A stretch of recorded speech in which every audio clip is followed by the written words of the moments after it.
बिस्मिल्लाहिर्रहमानिर्रहीम। Project management के lecture 2 में अपने तमाम स्टूडेंट्स को खुशामदीद कहता हूँ।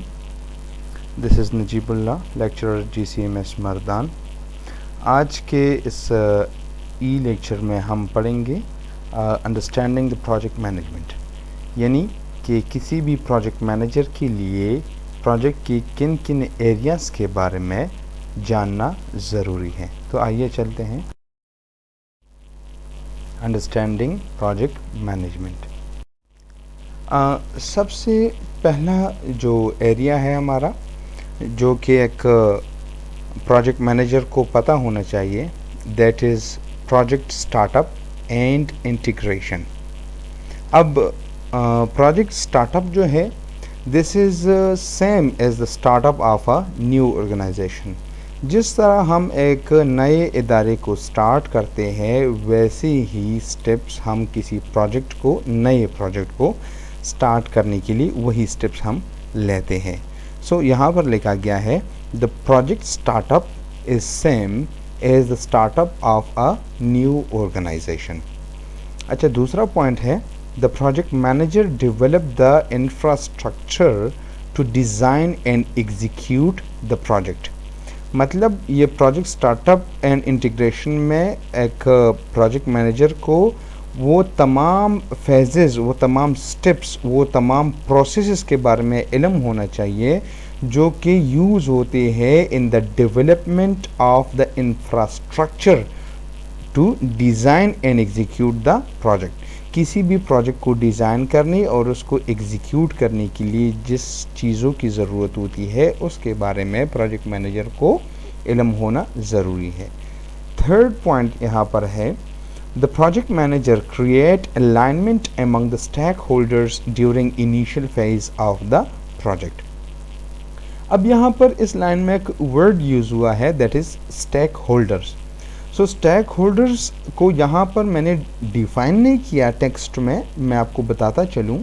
स्टेक होल्डर्स से मुराद वो तमाम लोग हैं, वो तमाम इदारे हैं, वो तमाम ग्रुप्स या इंडिविजुअल्स हैं जो कि डायरेक्टली और इनडायरेक्टली हमारे प्रोजेक्ट के प्रोसेसेस से मुतासर होते हैं।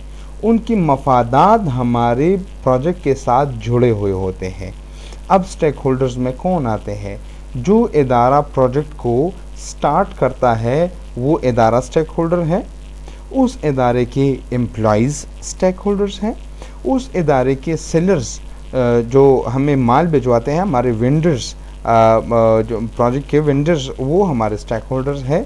गवर्नमेंट जो कि इसके लिए पॉलिसी बनाती है और इससे टैक्सेस भी कलेक्ट करती है, तो गवर्नमेंट भी, उसके मफादात भी इस प्रोजेक्ट के साथ जुड़े हुए हैं, तो गवर्नमेंट भी एक स्टेक होल्डर है। एंड पब्लिक, बजाते खुद पब्लिक भी स्टेक होल्डर है, और प्रोजेक्ट के एम्प्लॉइज़ भी स्टेक होल्डर्स हैं।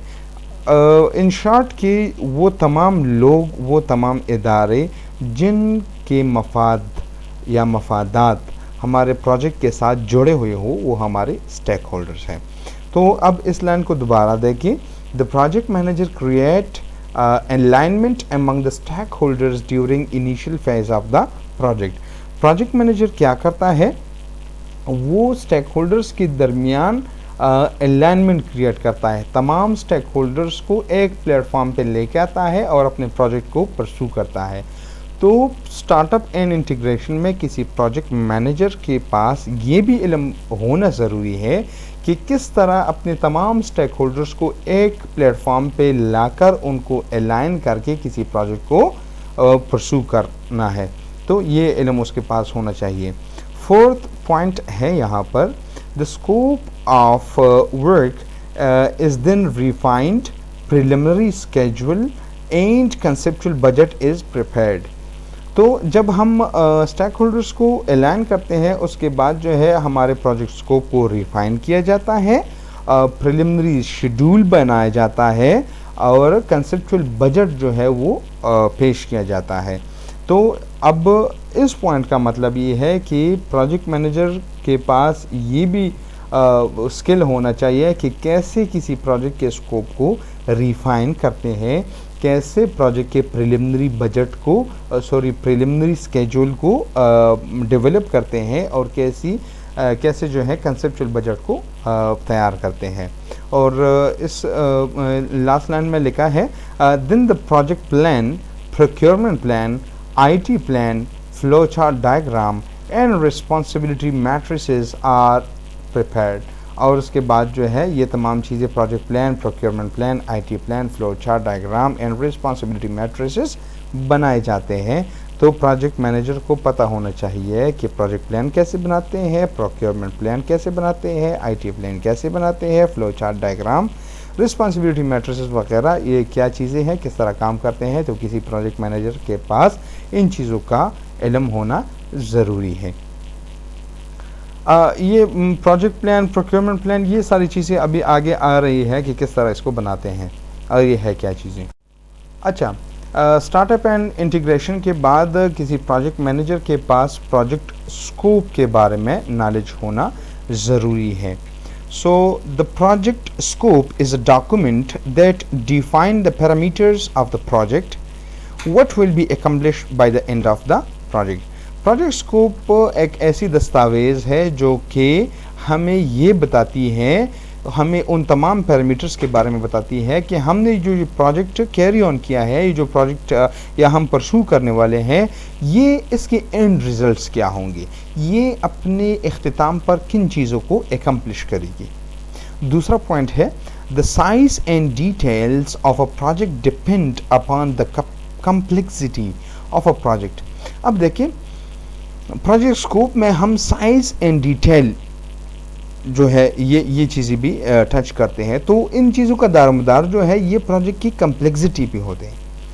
अगर आपका प्रोजेक्ट मोर कॉम्प्लिकेटेड होगा, मोर कम्प्लेक्स होगा, तो इसका साइज़ और इसकी डिटेल जो है ये ज़्यादा रिक्वायर्ड होगी एंड वाइस वर्सा। मतलब अगर कम कम्प्लेक्स होगा तो कम चाहिए होगी। नेक्स्ट है प्रोजेक्ट टाइम मैनेजमेंट। एक प्रोजेक्ट मैनेजर के पास प्रोजेक्ट टाइम मैनेजमेंट के बारे में भी इल्म होना ज़रूरी है। अब प्रोजेक्ट टाइम मैनेजमेंट कैसे कहते हैं, तो project time management includes the process required to ensure the timely completion of the project. Project time management से मुराद ये है कि आप ऐसे तरीक़ेकार को अपनाएं, ऐसे मशगलों को अपने प्रोजेक्ट में इंक्लूड करें जिससे आपका प्रोजेक्ट, आपका फ्रेम्ड टाइम जो है, जो स्पेसिफाइड है, जो पहले से डिफाइंड टाइम है, जो पैरामीटर्स ऑफ टाइम है, जो अमाउंट ऑफ टाइम पहले से गिवन है, उसके अंदर रहते हुए आपके प्रोजेक्ट को वो जो है आपका प्रोजेक्ट कंप्लीट हो जाए। तो इसे कहते हैं project time management. Second point है it is the responsibility of the project manager to develop a realistic and effective schedule for the project that ensures that the project is completed in time। अब देखें, कहते हैं कि ये किसी project manager की ज़िम्मेदारी है कि वो इस तरह से रियलिस्टिक और इफ़ेक्टिव शेड्यूल बनाएगा अपने प्रोजेक्ट के लिए जिससे आपका project with in the given time complete हो जाए। Third point, for this purpose, अब किस तरह इसको अचीव करेंगे, ये with in the given time हम कैसे प्रोजेक्ट को कंप्लीट करेंगे। सो इस मकसद के उसूल के लिए the project team make analysis of the project scope, contract and other information. इस मकसद के लिए जो प्रोजेक्ट टीम है वो आपके प्रोजेक्ट स्कोप को देखेगी, प्रोजेक्ट स्कोप हमने ऑलरेडी डिफाइन किया हुआ है, कंट्रैक्ट्स को देखेगी और दूसरी इंफॉर्मेशन को देखेंगी और उसको मद्देनज़र रखते हुए उसके लिए एक्टिविटीज़ प्लान करेंगी और टाइम फ्रेम करेगी। In complex projects WBS is developed. Complex जो प्रोजेक्ट्स होते हैं हमारे पास उसमें हम WBS बनाते हैं। अब WBS क्या है, WBS का मतलब है वर्क ब्रेकडाउन स्ट्रक्चर। जो आपका प्रोजेक्ट है एक ख़ास ऑब्जेक्टिव है उसका, उस ऑब्जेक्टिव को किन किन एक्टिविटीज़ के ज़रिए अचीव किया जा सकता है, तो उन एक्टिविटीज़ को अलग अलग करें, हर एक एक्टिविटीज़ को फर्दर ब्रेक डाउन करें, डिवाइड करें और उनको जो लोग उनके करने के अहल है उनको सौंप दिया जाए वो काम। तो इसे कहते हैं वर्क ब्रेक डाउन स्ट्रक्चर। तो कम्प्लेक्स प्रोजेक्ट्स में WBS जो है वो डेवलप होता है।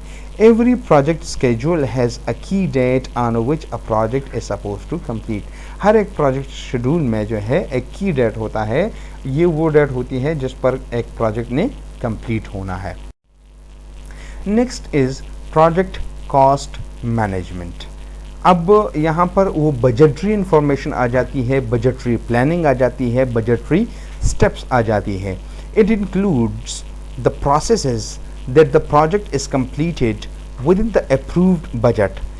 प्रोजेक्ट कॉस्ट मैनेजमेंट में वो तमाम प्रोसेसेस इंक्लूड होते हैं जो कि किसी प्रोजेक्ट को with in the approved budget, जो कि बजट हमने किसी प्रोजेक्ट के लिए अप्रूव किया हुआ है पहले से, उसके अंदर वो पूरा हो जाए।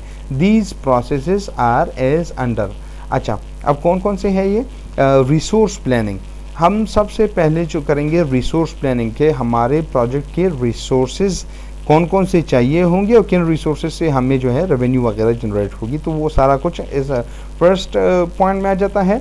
दूसरा है कॉस्ट एस्टिमेशन। जो जो रिसोर्सेज हमें चाहिए वो उनके लिए कॉस्ट ज़रूरी होती है ना, वो कॉस्ट के बदले में हमें रिसोर्सेज मिलते हैं, तो कितने कॉस्ट पे हमें मिलेंगे तो पहले से हम उसकी एस्टिमेशन करते हैं। उसके बाद कॉस्ट एलोकेशन, हर एक इंडिविजुअल एक्टिविटी के लिए हम कॉस्ट जो है एलोकेट करते हैं। एलोकेशन का मतलब है the amount of money that is set aside for a specific work. ठीक है, तो हम कास्ट एलोकेशन करते हैं। और लास्ट वन है कास्ट कंट्रोल। अब कास्ट कंट्रोल जो है ये बहुत ही इंपॉर्टेंट एक पॉइंट है प्रोजेक्ट कास्ट मैनेजमेंट में। वो इसलिए हाथ से कि हमने पहले से रिसोर्स प्लानिंग की हुई होती है, कॉस्ट एस्टिमेशन हमने की हुई होती है, कॉस्ट एलोकेशन भी हमने की हुई होती है, लेकिन कभी कभार ड्यूरिंग द प्रोजेक्ट कहीं पे हमने ज़्यादा एलोकेट किया हुआ होता है, हमें रियलाइज़ हो जाए, और कहीं पे ड्यूरिंग द प्रोजेक्ट हमें ये रियलाइज़ हो जाए कि हमने कम कॉस्ट जो है वो एलोकेट किया हुआ है। तो during the pursuit of the project हम कॉस्ट में एलोकेटेड कॉस्ट में कमी और बेशी जो लाते हैं वो कॉस्ट कंट्रोल के ज़रिए ही लाते हैं। तो प्रोजेक्ट मैनेजर को इन चीज़ों का पता होना ज़रूरी है। आगे है प्रोजेक्ट क्वालिटी मैनेजमेंट। अब प्रोजेक्ट क्वालिटी मैनेजमेंट क्या है? The processes needed to ensure the stated level of performance for which the project was initiated. वो तमाम प्रोसेसेस जो कि ज़रूरी होते हैं इस बात की यकीन दहानी कराने में कि हमने जो स्टेटेड लेवल ऑफ परफॉर्मेंस है हमारा, जिसके लिए हमने प्रोजेक्ट को इनिशिएट किया हुआ है, वो कैसे हम अचीव करेंगे। अब that is activities related to the quality policy. आपकी प्रोजेक्ट की क्वालिटी पॉलिसी के हवाले से जितनी भी एक्टिविटीज़ है, ऑब्जेक्टिव्स के हवाले से जितनी एक्टिविटीज़ है, एंड रिस्पॉन्सिबिलिटी के हवाले से जितनी भी एक्टिविटीज़ है, ये सारे प्रोजेक्ट क्वालिटी मैनेजमेंट में आती हैं। अब हम नीचे 3 पॉइंट्स है, तो मैंने ऊपर लिखा है the quality management revolves around the following areas. तो क्या क्या है? पहला है क्वालिटी प्लानिंग, कि हमने पहले से प्लानिंग करनी होती है, अपने लिए ऑब्जेक्टिव सेट करना होता है, अपने लिए स्टैंडर्ड लेवल ऑफ परफॉर्मेंस जो है वो सेट करना होता है। That is quality planning. ठीक है जी। उसके बाद दूसरा जो हमारा स्टेप आता है क्वालिटी मैनेजमेंट में, दैट इज़ क्वालिटी एश्योरेंस। अब क्वालिटी एश्योरेंस जो है ये एक ऑन गोइंग प्रोसेस है। डेली बेसिस पे, रूटीन बेसिस पे हम अपने जितनी भी हमारी एक्टिविटीज़ है उनको चेक करते हैं with the stated level of performance या विद द फार्मूलेटेड स्टैंडर्ड्स। हमने एक स्टैंडर्ड रखा हुआ होता है कि हमारा प्रोसेस हमारे जितने भी हैं वो इस मयार के होने चाहिए।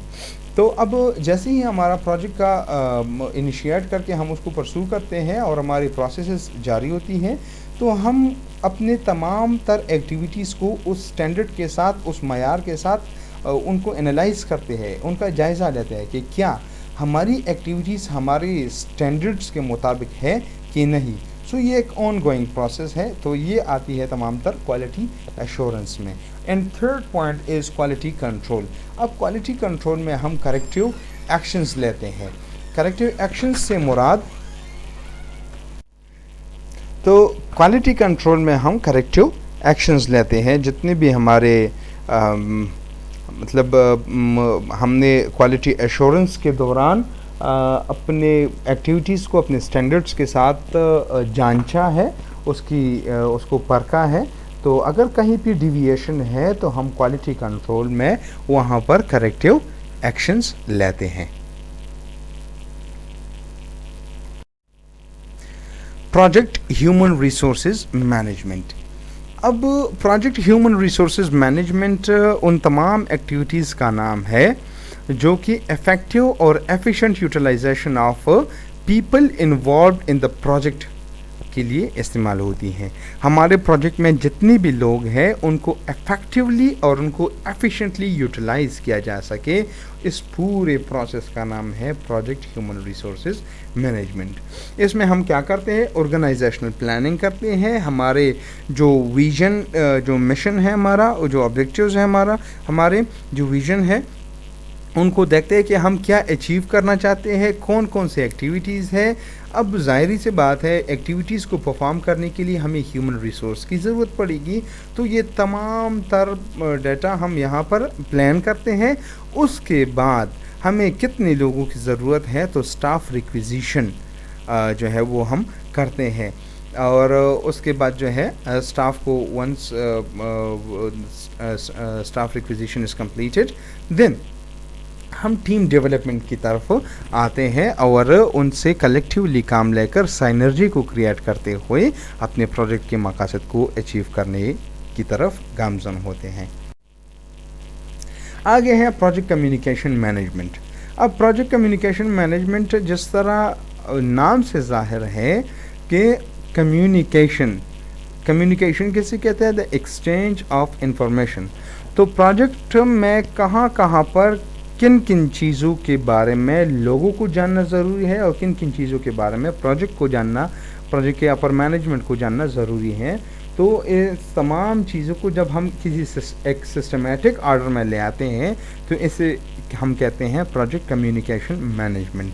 और एक प्रोजेक्ट मैनेजर के लिए प्रोजेक्ट कम्युनिकेशन मैनेजमेंट के बारे में इल्म होना ज़रूरी है। अब आते हैं, लिखा गया है timely and appropriate generation, collection, dissemination, storage and ultimate disposition of the project information। project communication management से क्या मुराद है, बर वक्त और सही जनरेशन, मतलब इंफॉर्मेशन को जनरेट करना, जनरेटेड इंफॉर्मेशन को कलेक्ट करना, उसको डिसमिनेट करना, लोगों तक आगे पहुंचाना, उसको स्टोर करना, and ultimate disposition of the project information. और अल्टीमेट डिस्पोजिशन मतलब आपके जो प्रोजेक्ट इंफॉर्मेशन जो आपके पास स्टोर्ड फॉर्म में है, जो कंसोलिडेटेड इंफॉर्मेशन आपके पास आई हुई है, इसको डिस्पोज करना within the entire group of stakeholders. आपके जितने भी स्टेक होल्डर्स हैं उनको जो चाहिए उनको वो इंफॉर्मेशन फराहम कर देना, डिस्पोज करना। तो इसका नाम है प्रोजेक्ट कम्युनिकेशन मैनेजमेंट। अब इसमें क्या क्या चीज़ आती हैं, पहला है कम्युनिकेशन प्लानिंग।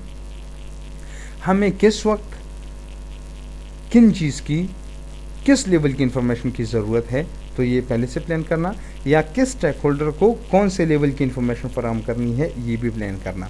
दूसरा है इंफॉर्मेशन डिस्ट्रीब्यूशन। आप once information is generated and collected, then आप इंफॉर्मेशन को डिस्ट्रीब्यूट करते हैं among the stakeholders and among the different level of management of the project. And the third point is performance reporting. आपकी जो human resources है project में, उसकी performance के बारे में इंफॉर्मेशन और आपके तमाम प्रोजेक्ट की एक्टिविटीज़ की परफॉर्मेंस के बारे में इंफॉर्मेशन जो है ये मुख्तलिफ स्टेक होल्डर्स को प्रोवाइड करना। ये आता है यहाँ पर। अर्न एडमिनिस्ट्रेटिव क्लोजर, जो आपकी एडमिनिस्ट्रेटिव लेवल पर इंफॉर्मेशन को जो है वो डिसमिनेट करना यहाँ पर आ जाता है। तो इसे कहते हैं project information, project communication management. अब आगे हमारा पॉइंट है प्रोजेक्ट रिस्क मैनेजमेंट। अब देखें, रिस्क तो हम जानते हैं द प्रोबेबिलिटी, या बाज़ लोग कहते हैं the possibility of occurrences of losses वगैरह जो भी है, लेकिन हम यहाँ पर रिस्क मैनेजमेंट के बारे में बात करेंगे। And that is project risk management से मुराद है कि ऐसी एक्टिविटीज़, ऐसी प्लानिंग और ऐसे काम करना जिससे आपके प्रोजेक्ट के फेवरेबल इवेंट्स की प्रोबेबिलिटी ज़्यादा हो जाए और एडवर्स सिचुएशन या अनफेवरेबल इवेंट्स की प्रोबेबिलिटी कम हो जाए। इसे कहते हैं प्रोजेक्ट रिस्क मैनेजमेंट। सो यहाँ पर लिखा गया है maximising the probability of favourable events while minimising the probability of the adverse situation. अब हम इसमें क्या क्या करते हैं, risk management planning. Risk management planning करते हैं कि भाई हमें क्या क्या मसले आ सकते हैं अपने फ्यूचर में और इसको हमने अप्रोच किस तरह से करना है। उसके बाद है रिस्क आइडेंटिफिकेशन। अब वो तमाम एक्टिविटीज़ उनको आइडेंटिफाई करना जो कि हमारे प्रोजेक्ट पर मनफी असरात डाल सकती है, तो उन तमाम एक्टिविटीज़ को पहले से फिगर आउट करना, इसे कहते हैं risk identification. And once risk जो है वो आ जाती है आपके सामने, कोई फेवरेबल अनफेवरेबल कंडीशन आ जाती है, उसके बाद जो है रिस्क एनालिसिस हम करते हैं। रिस्क एनालिसिस हम कैसे करते हैं, दो तरीक़ों से करते हैं, एक क्वालिटेटिव एनालिसिस करते हैं और एक क्वांटिटेटिव एनालिसिस करते हैं। तो performing a qualitative analysis of risk prioritise their effect on the project. हम देखते हैं कि इस रिस्क का प्रोजेक्ट पे इफेक्ट क्या होगा। और क्वांटिटेटिव एनालिसिस में हम थोड़ा नंबर्स की तरफ आ जाते हैं, प्रोबेबिलिटी की तरफ आ जाते हैं। तो developing the procedure to reduce threats of the project, या हम क्वांटिटेटिव एनालिसिस में करते हैं measuring the probability and consequences of the risk. हम अपने रिस्क जो probability of occurrence of losses है, उसकी प्रोबेबिलिटी को और उसके कंसिक्वेंसेस को जब हम फिगर आउट करते हैं, नंबर्स के बुनियाद पर हम इसको ले लेते हैं, तो ये क्वांटिटेटिव एनालिसिस ऑफ रिस्क बन जाता है। अब आते हैं रिस्क रिस्पॉन्स प्लानिंग।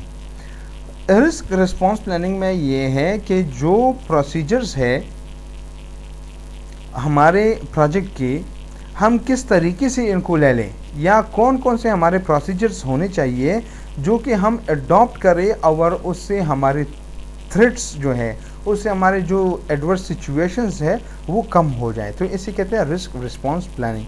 मतलब ये है कि अगर रिस्क के बदले में हम उसको अपने रिस्क को हम कैसे काउंटर करेंगे। और फिफ्थ पॉइंट है risk monitoring and control. Risk monitoring and control का मतलब है कि हम अपने रिस्क को मॉनिटर करते हैं, identify new risk and prepare risk reduction plan. इसमें बेसिकली हम जो है करेक्टिव एक्शंस भी लेते हैं।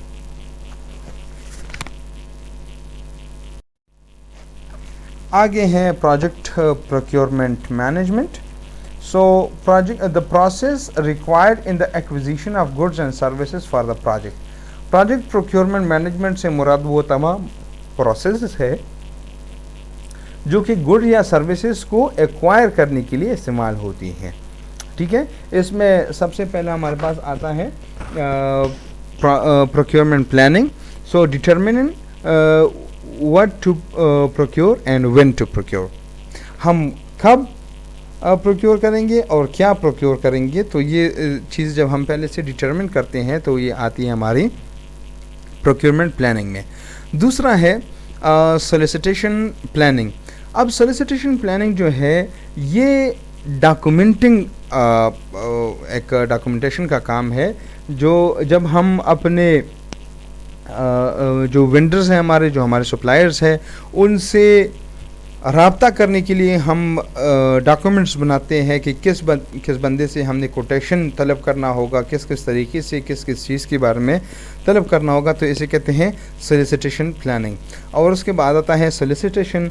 तो जब हम अपने वेंडर्स से बिड्स और कोटेशन, ऑफ़र्स और प्रपोजल्स जो है वो मांगते हैं कि आप हमें भेज दें, तो इसे कहते हैं सोलिसिटेशन। उसके बाद है सोर्स सिलेक्शन। तो बहुत सारे सप्लायर्स से हमें बिड्स आती है, हमें कोटेशंस आती है। तो अब हमने दो चीज़ों को मद्देनज़र रखना होगा, एक है क्वालिटी, दूसरा है कास्ट। कम कास्ट पर बेहतरीन क्वालिटी मुझे कौन सा सप्लायर जो है वो प्रोवाइड कर रहा है, तो मैंने उसको सेलेक्ट करना है, उसके साथ मैंने कॉन्ट्रैक्ट साइन करना है। तो ये पूरा मरहला कहाँ पर आता है, सोर्स सिलेक्शन में, कि किस सोर्स से मैंने प्रोक्योरमेंट करनी है। Fifth point is contract administration. Managing the relationship with seller. Contract administration में आता है managing the relationship with seller.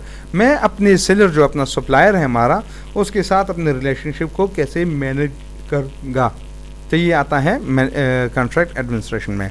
And last but not the least is contract close out. Contract close out का मतलब ये है कि मैं अपने सेलर के साथ जो है अपना डीलिंग कंप्लीट करके उसके साथ सेटलमेंट करके पेमेंट और प्रोक्योरमेंट जो है वो पूरा कर दूँ, तो ये आता है कॉन्ट्रैक्ट क्लोज आउट में। Okay dear students, that was all about understanding the project management। ये वो तमाम 9 पॉइंट्स है जो कि किसी प्रोजेक्ट मैनेजर को इसका पता होना ज़रूरी है। अगर आपको कहीं पे मेरी आवाज़ की समझ ना आई हो या कोई चीज़ कोई पॉइंट दोबारा एक्सप्लेन करना हो तो आप नीचे कमेंट सेक्शन में पूछ सकते हैं। I will be there to answer as soon as possible. Thank you for watching this video.